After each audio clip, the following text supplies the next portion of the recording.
In this video, I want to talk to you about the third of 4 pillars that are going to be crucial to doing in order for you to heal. And this is something we don't really talk that much about as physical therapists, but it's sleep. Sleep hygiene is so important because that is the time that our bodies really get to rest and regenerate, not only to relax, but studies have shown that the more sleep that you get, the proper sleep, that our bodies and our brains actually retain the information that we learned that day. Not only the information, but any sort of exercise or healing that you do.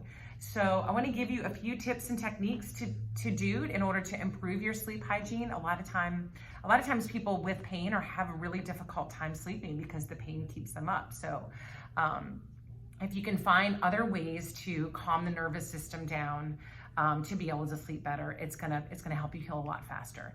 So the first step is to turn off bright lights, TV, computer, any sort of electronics an hour before you go to bed. It just gives the brain time to calm down. There's research that show that if you keep bright lights on overhead, that it does affect our the melatonin in our brain, and it can affect sleep. So at night, if you have lamps, put the lamps on, turn off a lot of bright overhead lights, avoiding water really close to bedtime so you don't have to get up and use the bathroom. Of course, water, it's really important to drink a lot of water throughout the day, but just try to avoid drinking a lot of water right before you go to bed. Keep your bedroom dark and cool. Even something as small as like an outdoor light can affect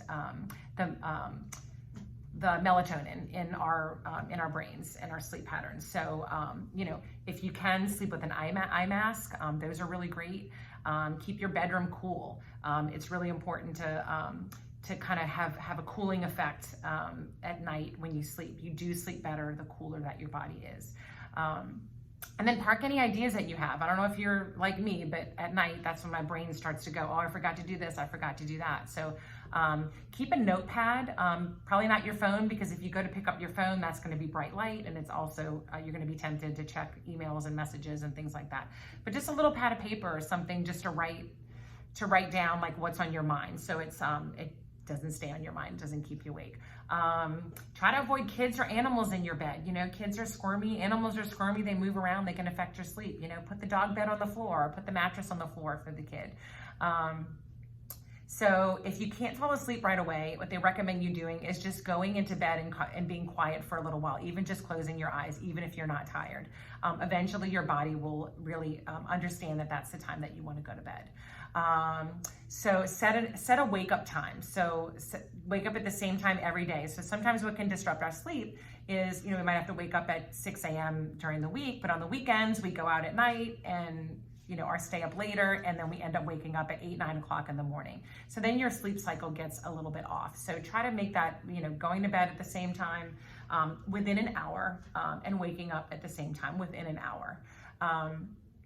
There's also research that shows that getting 20 minutes of sunlight within 10 to 30 minutes of waking up also it helps your circadian rhythm. So it helps the rhythms all throughout the day, so that your body can be restful at night.